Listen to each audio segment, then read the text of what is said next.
It's a project to look at drowning prevention measurements and interventions for children under 2 in rural Bangladesh. The problem is that of all the young people who die in the world, a large proportion die in low-income countries, and particularly in Bangladesh.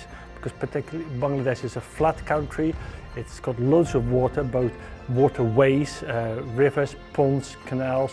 It's got the monsoon, so it's got lots of water, seasonal water through the rain.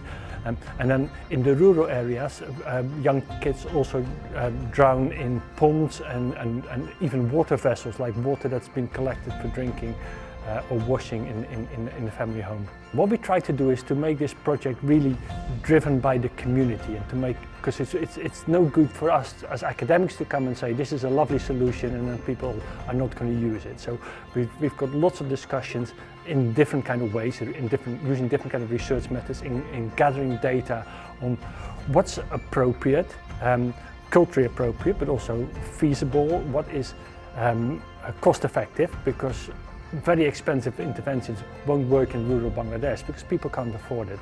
We go to 2 particular areas of Bangladesh, to the north and the south, because they've got a different geography and slightly different cultural ways of working. So we try to cover both the geographical differences and at the same time incorporate views and opinions from the local population. Then at the moment we're starting to think about kind of what design options we're going to take forward. We're going to take those forward, and then they go back to the community once we've got it and say, okay, how does this work? What do you make of this? So at all points we're kind of working with the local community through our colleagues at CIPRB, Bangla speakers, so not foreigners coming in, but the locals doing the connection, making the connections.